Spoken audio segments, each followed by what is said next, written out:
खुलुमबाय दिनै आसाम स्पेशल टेटनि सानखान्थिनि एलपि आरो इउपि माने पेपार 1 आरो पेपार 2 माने पेपार 1 आरो पेपार 2 मोननैनि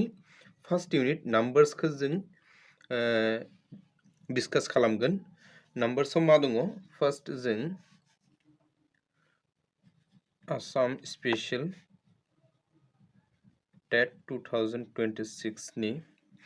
first unit for paper 1 for paper 1 and 2 बे मोननैनि थाखाय जों दिनै नायगोन जिहेतु बे मोननैयाव एखे दङ। फार्स्ट इउनिटआव दङ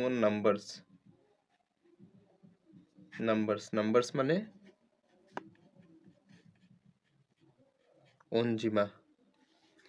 ओमफ्राय नाम्बार्सआव फार्स्ट इउनिटआव दङ natural numbers, whole numbers, even numbers बेफोरखौ नायगोन। फार्स्ट जों अनजिमा हांखोखौ नायगोन। अनजिमा हांखोआ मामोन? जों क्लास 6आव मोनदोंमोन, दाबो दङ क्लास 6आव। अनजिमा हांखोखौ जों जुदि नायो, बे जायखिजाया मोनसे बानायदों आरो आं अनजिमा हांखो बे सेन्टार 0 लाथिख', बे लाथिख'निफ्राय बेयाव मा फैगोन? 1, बेयाव 2, 3, 4, 5, 6, 7, 8, 9 ओमफ्राय बेयाव 10 से 2 3 4 5 10 5 10 7 8 9 10 ओमफ्राय बेयाव बिदिनो -1 -2 -3 -4 -5 -6 डट डट डट बिदि मेरला दङ। बेयावबो बिदि इनफिनिट माने मेरला दङ। बाथ्राया जादों बे अनजिमाफोरखौ दाजाबथाय, दानख'थाय, आबुं अनजिमा गासै अनजिमाफोरखौ जों मा होनो? रग' अनजिमा होनो। बेफोरखौ जों मा होनगोन? रग' अनजिमा।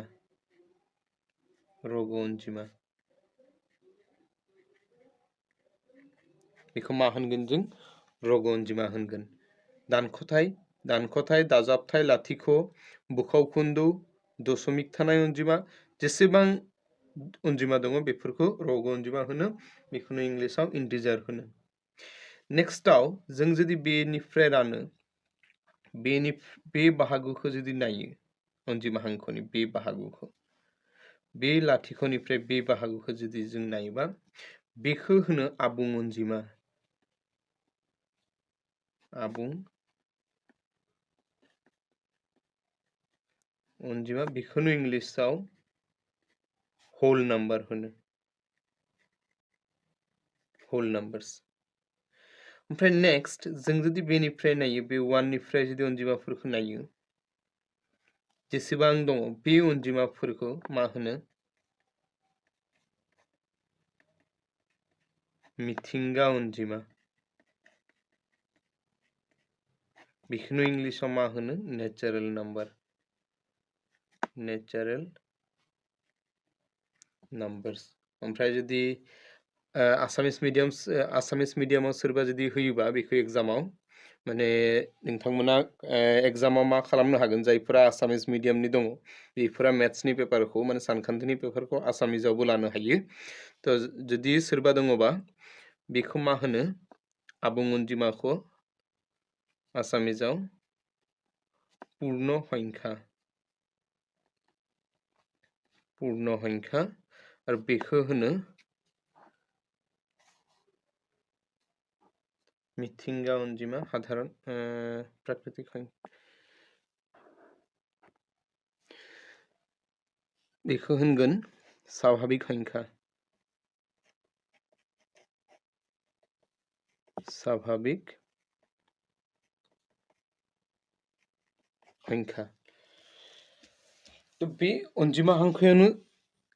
जों गासैखौबो मोनगोन। बे गासै अनजिमाफोरखौ मा होनगोन? रग' अनजिमा।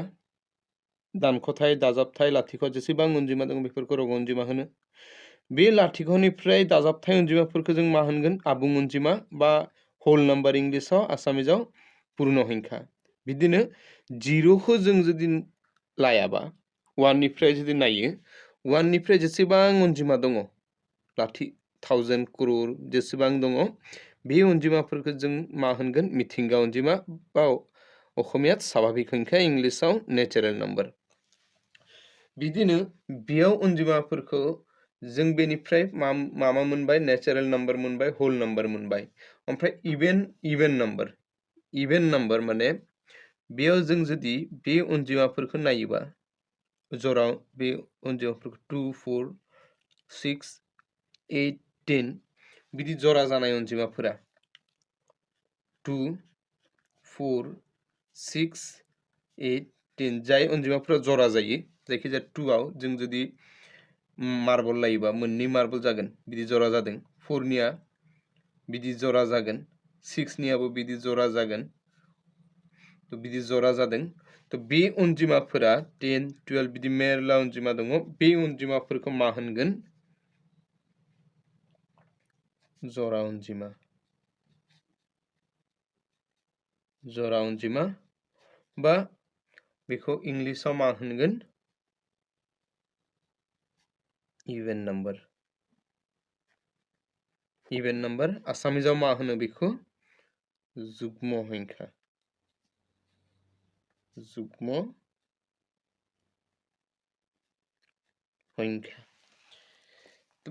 बेयाव बे आबुं माने मिथिंगा अनजिमानि जायफोरखौ जों लायाखै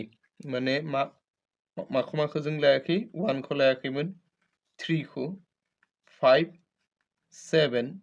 9 बिदिनो 11 बिदि मेरला अनजिमा दङ बेफोरा जरा जाया जायखिजाया 1 बेयाव मोनसेल' मार्बल जादों बे जरा जायाखै 3 आव बेयाव मोननै बेयाव मोनसे बेबो जरा जायाखै बिदि अनजिमाफोरखौ मा होनगोन बेजरा अनजिमा बा इंलिशाव मा होनो अड नाम्बार्स बेखौनो आसामिजाव मा होनो अजुग्म संख्या কি বুলি কয় অযুগ্ম সংখ্যা তো जों बेनिफ्राय इभेन नम्बर मोनबाय अड नाम्बार्स मोनबाय माने जरा आरो बेजरा अनजिमाया मोनबाय नेक्स्ट बेनिफ्राय जों माखौ नायगोन prime and composite number prime माने रोदा अनजिमा प्राइम माने बेयाव बिदि अनजिमाफोरा दङ जेनेबा जों जुदि नायो अनजिमाखौ जुदि रानोबा जेनेबा 2 आव मानि नेवतायाव फैयो 1 नि नेवतायाव आरो 2 नि नेवतायावबो फैयोना बिदिनो जों जुदि 3 खौ नायो 3 आ मानि नेवतायाव फैयो 1 आरो बे 3 नि नेवतायाव फैयो माने 2 सानजाब 1 सानजाब 2 जायो 2 सानजाब 1 2 जायो बिदिनो 1 सानजाब 3 जायो 3 सानजाब 1 3 जायो माने बेलेगनि नेवतायाव फैयो माने 2 खौ जों 1 जों राननो हायो 2 जोंबो राननो हायो 3 खौ 1 जों राननो हायो 3 जों राननो हायो बेलेग अनजिमा जों राननो हाया बिदिनो जों जुदि नायो 5 खौ बिदिनो 1 जों राननो हायो आरो 5 जों राननो हायो बिदिनो 7 खौबो जों नायोबा 1 जों राननो हायो बेखौ 7 माने 7 जों राननो हायो बिदि जुदि मोननै थानाय आं 13 खौ लादों 13 खौबो बिदिनो 1 जों राननो हायो आरो 13 जोंल' राननो हायो बिदि अनजिमाफोरा जाय अनजिमाफोरनि मोननैल' सानजाबगिरि थायो माने 1 जों आरो बेनि गावनि अनजिमाजों राननो हायो बिदि अनजिमाफोरखौ मा होनगोन बिदि अनजिमाफोरखौ होनगोन रोदा अनजिमा मा अनजिमा रोदा अनजिमा बेखौ इंलिशाव मा होनो प्राइम नम्बर आरो आसामिजाव मा होनो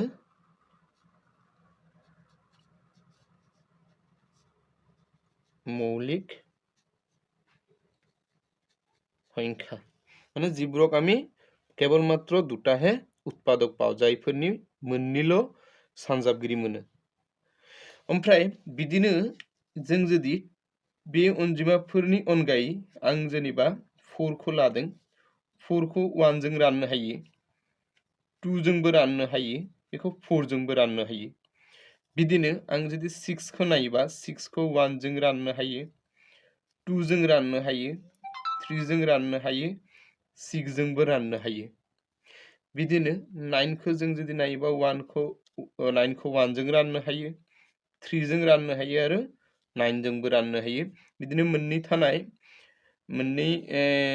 सानजिमा थानाय अनजिमा जायखिजाया आं जेनेबा 18 खौ लादों 18 खौ 1 जों राननो हायो 2 जों हायो 3 जों हायो 6 जों हायो 9 जों हायो 18 जोंबो हायो माने बेयाव मा नुदों जों बेयाव मा नुदों जे बेयाव अनजिमाफोरखौ बेयाव थानाय अनजिमाफोरखौ मेरला अनजिमाजों राननो हायो माने मोननैनिख्रुइ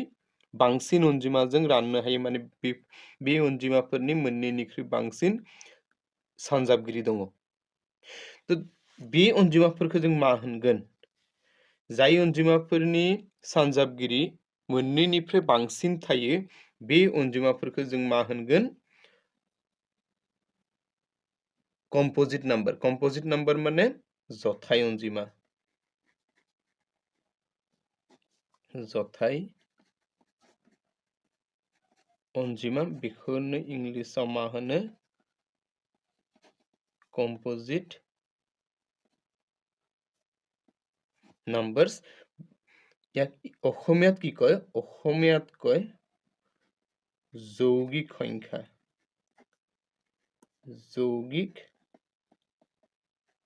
সংখ্যা মৌলিকৰ বিপৰীত যৌগিক সংখ্যা হয়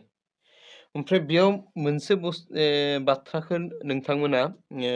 नजर खालामदोंना खालामाखै बे अनजिमा हांखोआव बेनिफ्राय जों लादोंमोन मिथिंगा अनजिमानिफ्राय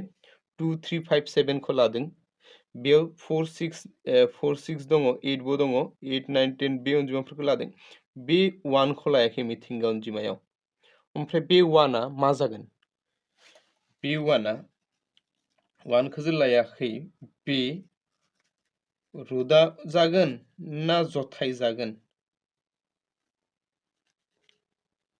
जथाय अनजिमा जागोन मा जागोन नोंथांमोना जुदि मिथियोबा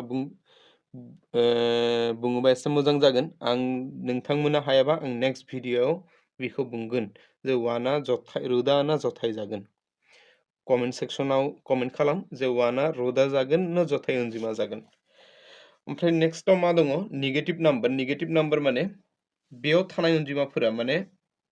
बे बाहागोनिफ्राय बे दानख' थानाय अनजिमाफोरा बे माइनास दङ नुदोंना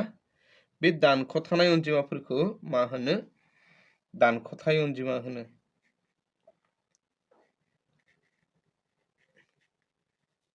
दानख'थाय अनजिमा होनो ইয়াক অসমীয়াত কি কয় ঋণাত্মক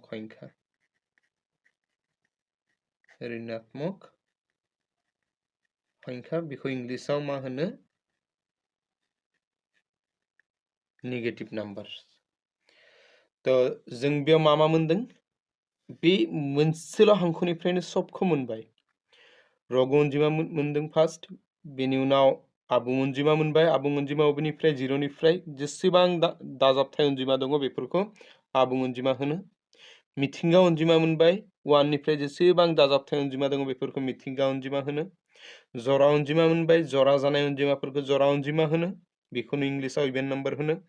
जायफ्रा जरा जाया जायखिजाया 1 3 5 7 9 11 बेफोरखौ बेजरा अनजिमा होनो बेखौनो इंलिशआव अड नाम्बार्स होनो आरो असमियात अजुग्म संख्या বুলি কয় जाय अनजिमाफोरनि मोननैल' सानजाबगिरि थायो माने मोननैल' अनजिमाजोंल' बेखौ राननो हायो बिदि अनजिमाफोरखौ रोदा अनजिमा होनो बेखौनो प्राइम नाम्बार होनो आरो असमियात मौलिक संख्या বুলি কোৱা হয় जाय अनजिमाफोरनि मोननैनिख्रुइ बांसिन सानजाबगिरि दङ माने मोननैनिख्रुइ बांसिन अनजिमाजों बेखौ राननो हायो बिदि अनजिमाफोरखौ जथाय अनजिमा होनो बेखौनो कम्पोजिट नाम्बार होनो बा যৌগিক সংখ্যা বুলি কোৱা হয় नेक्स्टआव दङ रेशनल नाम्बार्स आं गाबोन बे रेशनल नाम्बार्सनिफ्राय जों नायगोन जिहेतु दिनै एसे खामानि दङ समबो मोनाखै तो समनि आंखाल बेनिखायनो बेखौनो जों दिनै नायदों नेक्स्ट माने गाबोन जों रेशनल नाम्बार्सनिफ्राय नायगोन गोजोन्थों आसा खालामदों नोंथांमोना एसे बुजिनो हादों आरो मोनसे बाथ्रा एक्चुअली মই বড়ো ভালকে নাজানো তথাপি ট্ৰাই কৰিছোঁ যাতে আপোনালোকক অকণমান মই সহায় কৰিব পাৰোঁ যদি কিবা ভুল ভ্ৰান্তি হৈ যায় নিজৰ ভাইটি বা ল'ৰা বুলি ভাবি বা দাদা বুলি ভাবি আপোনালোকে যাতে মোক ক্ষমা কৰি দিয়ে ধন্যবাদ